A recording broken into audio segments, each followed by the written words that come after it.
Sen, may nagagalit na senador kapag ka sinabihang meron kang insertion eh. Hindi, kanya amendment yan eh. Para bang may pagkakaiba. Aha. Nako. Kahit wag mo nang gamitin ng insertion. Amendments na lang.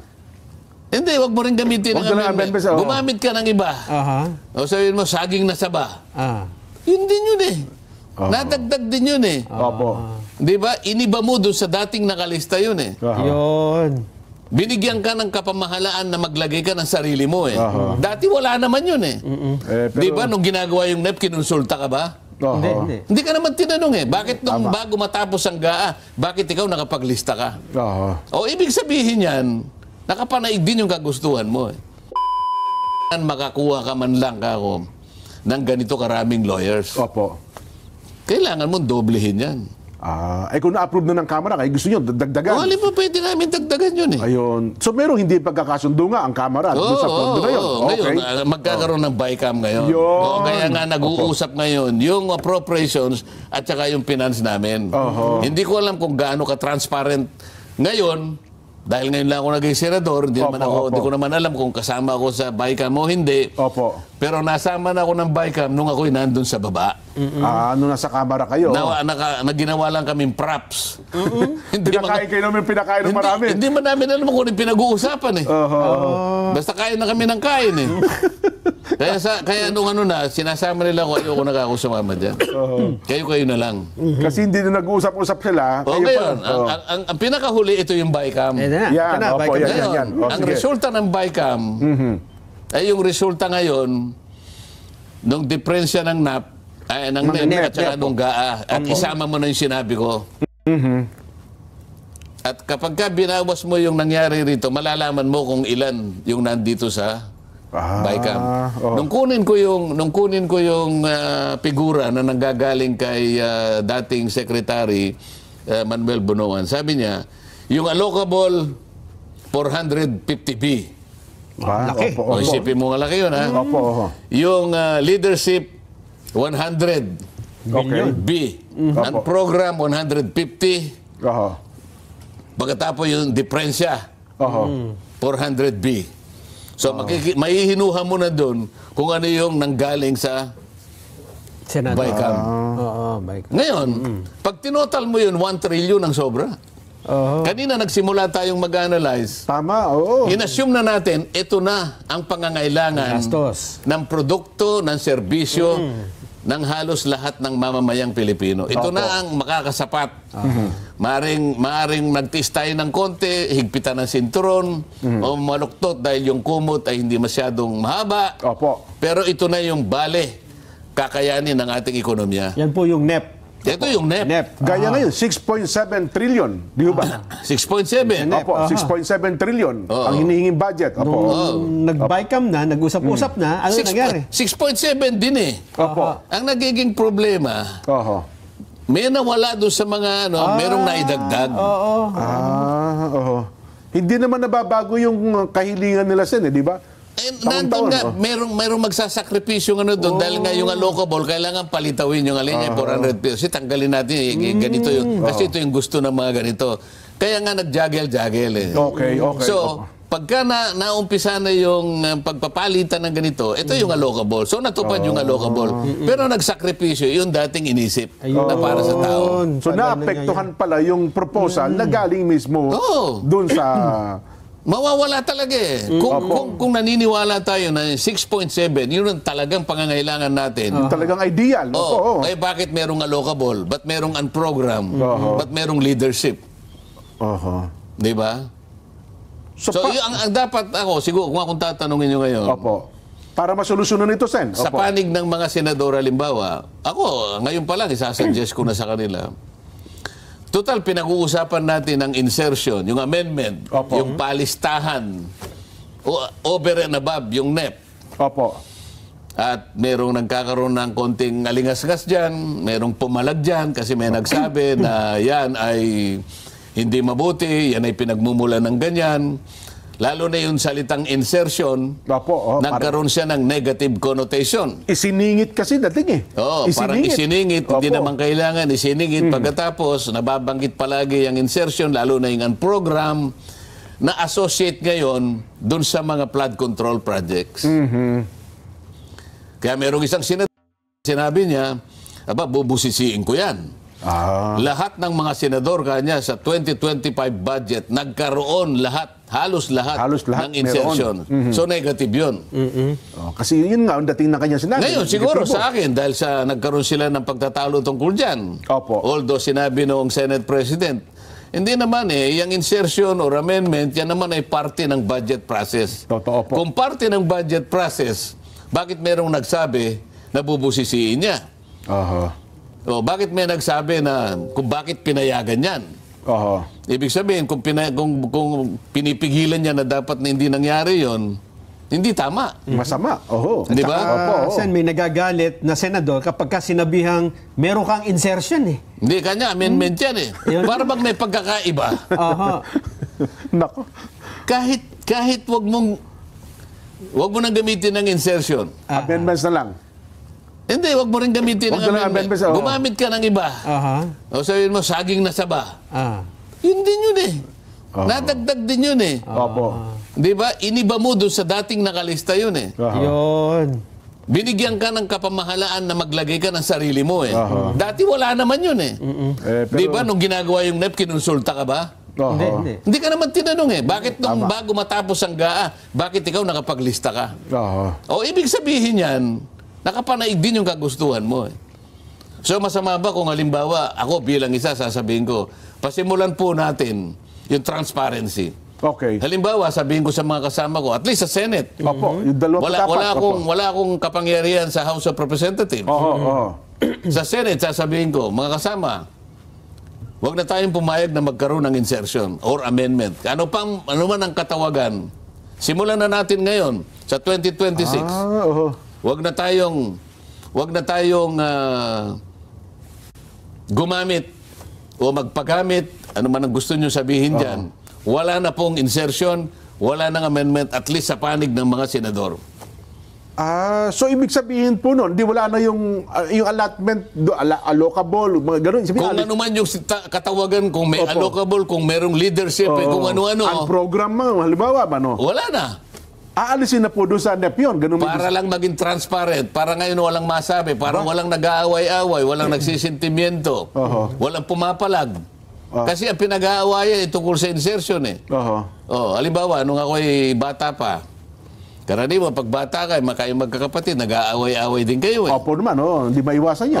Marami. Kamukha nun, meron kaming maliit na bola. Sabi ng tatay ko, palagi na lang yung akin na yung bola na yan. Para wala na kayong pagawayan. Tinago niya. Wala na kaming pagawayan ngayon. Ang sinasabi ko, para wala nang panag-aawayan at pinag-uusapan at wala nang intrigahan, wala nang alisin na yun. Ibig sabihin, aalisin na po yung insertions na yun. Para sa akin, kasobrahan lang yun eh. Teka, kung walang insertion, paano mangyayari? Kung ano yung NEP, yun na yun? O hindi ba pinag-uusapan natin kaya muna itatag, yun nga yung yung pangangailangan natin, di ba? Yun ang inaaral lang lahat eh. Hindi naman natin binabawasan yung di ba? Di ba 6.7 din? 6.7 trillion nga po. Ayusin na lang yun ano ho? Ayusin na lang. Pinakamaganda nga siguro eh. Magbawas pa tayo nung bawasan pa natin. Halimbawa, yung 6.7. Yung pala nakasaksak pala doon yung allocable at saka yung eh. Sabi niyo nga po, cholesterol yun eh. Hindi mo kailangan eh. Kung halimbawa, pilipitin na natin yung katawan. Ngayon, lahat ng mantika niya, lalabas eh. Halimbawa, yung 6.7, Jen. Mag-alis tayo ng 1 trillion. 5.7. Wala namang nawala kasi taba lang ang inalis natin eh. Nga, no? Yung allotment lang schools yan, wala naman tayong vitamin ang inalis, Ang inalis natin, kolesterol. Nako, teka. Pero ipapanukala nyo yan sa kasama nyo sa Senado? Papayag kayo sila dyan? Pinapanukala ko. Mas maganda siguro. Bakit ka mo? Palagay mo ba, hindi kakatigan kung halimbawa lahat naman ang kagustuhan mailayo kami sa ganung klaseng mga usapin. Teka, mabigat yung panukala nyo, sir. Paano magiging mabigat? Hindi ba parang practical? Nag-aaway sila. Kapag may nasabi sila na, ikaw meron kang meron kang Kayo may insertion kayo. Oo. May pumapalag. Ito may Gagalit. ito may mga ngahulugan na wala na akong makikitang this project is initiative by Senador Juan de la Cruz. Wala na sigurong ganun dahil nga ganun. wala na kayong karapatan na maglista nga eh. Eh di pa paano sina mayor, sina governor hindi nalalapit kay senador? Wala na rin lialapit sa atin. Ganun ba? Di ba basta tayo kasi, tayo naman Mabigat yung panukala niyo, Sen. ano ba yung ating pinaka-mandato? Gumawa po ng batas Di talaga. ba gumawa Opo. ng batas? Oho. Meron ba tayong connection doon sa kung anong project ang paggagawa natin? Pero Trabaho ba natin yun? sa realidad, Sen, hindi ba natin may pipigit? Yun ang hinahanap ng tao, hindi naman yung nagawang batas po eh. Ng mga senador. Kailangan lang ipaliwanag natin sa tao. Nandyan na po. Tiningnan po namin yung NEP. Opo. Nandyan na po yung mga project eh. Oho. Ang inaalis lang na po namin ay yung kapangyarihan namin na maglista pa po kami, na baguhin yung nakalista pa dyan. Meron na po nakalagay eh. Oho. Paano ito ma-implement, Sen? Kailangan ba ng resolution o kailangan ninyong manumpa o paano? Pumayag lang sila. O sige, wala nang insertion sa atin. Sa 24, wala na tayong hihinging anumang amendments and insertion. Oo, wala na. Gentleman's agreement, parang ganon. Kung papayag sila. Sa akin naman, proposal ko to. Oho. Kasi sa akin, kung wala tayong insertion, hindi naman kalugihan sa akin yun eh. Oho. Bakit ako malulugi ron? Sa tantyan nyo, Sen, total... Wala naman akong sinumpaan na tungkulin na ako'y maglalatag ng maglalagay ng project. proyekto. Oho. Ang sinumpaan ko, ako magle-legislate ako. Pero teka lang, Sen, mukhang Sa tantyan nyo, dahil nakasama nyo naman sila, meron kayong tututol dito? ang tanong ko na, may sasangayon kaya dyan? Bakit naman wala? Bakit masama ba yung aking proposal? Tama nga, ideal nga po yun, Kasi Sen. nga, Ideal po yan. Hindi, sabihin nyo muna sa Opo. akin kung yung proposal ko masama. Mabuti po yan, Sen. Ang Mabuti proposal po. ko ay transparent. Opo. Di ba? Kung kami po tatanungin nyo, Sen, mabuti po yan panukala ninyo. So, bakit mo itatanong kung may sasang-ayon o hindi? Wala ba sasang-ayon sa isang mabuting panukala? Parang hindi po ready yata yung 20 yung senador na ayaw ko lang siya na ayaw hindi, baka ko naman- naman mag-judge sa sarili ko, no. Ita-challenge nyo sila. Oho. Hindi na. Bakit natin i-challenge? Ipopropose lang natin. Ayun. Sa session. Kahit saan naman pwede namin pag-usapan yun. Halimbawa, Opo. nasa plenary na yung budget. Ayan. Doon pa lang sa pag-umpisa ng budget, halimbawa. Oho. Kunyari, merong nagsabi doon ng opening statement. Doon pa lang pwede mo nang sabihin eh.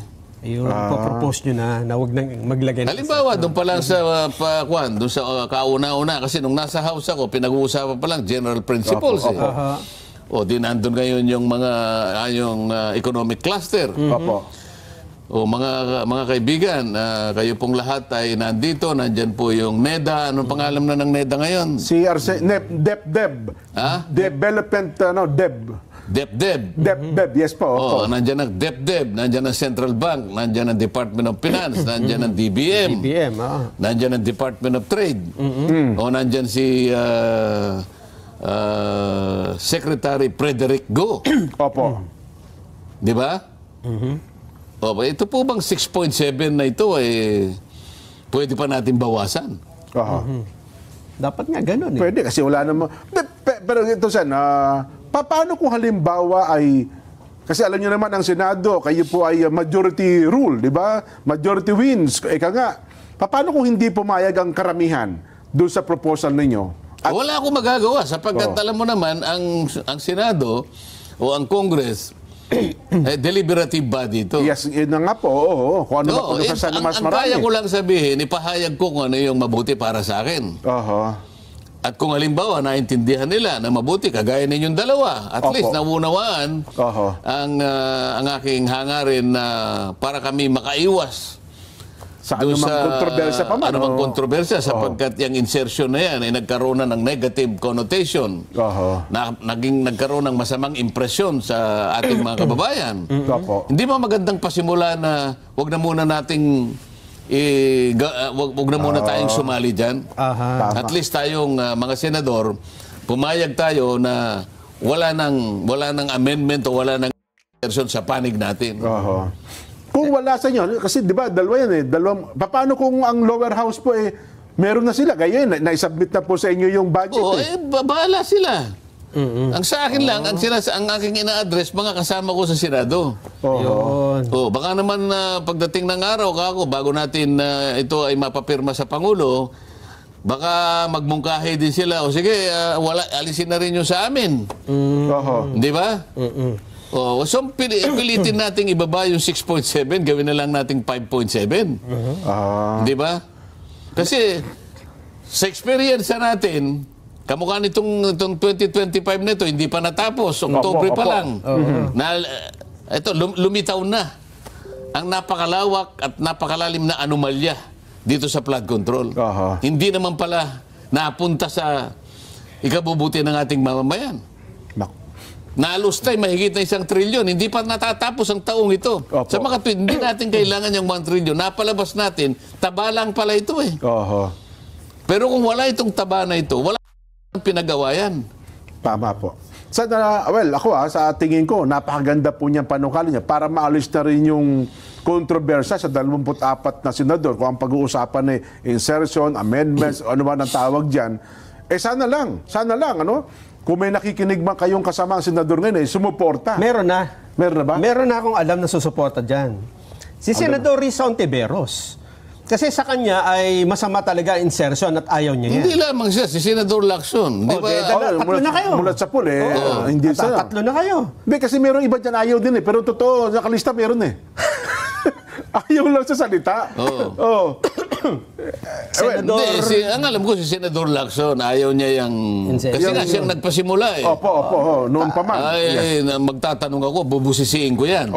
Kung bakit yan ay pinayagan. So, ibig sabihin nun, siya man, ayaw niya.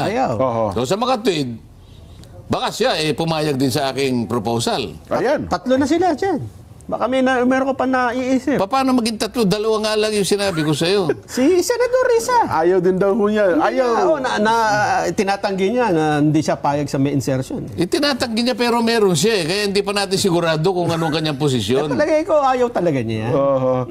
Nadala lang niya kayo damdabi kasi lahat O di, halimbawa, tatlo na kami.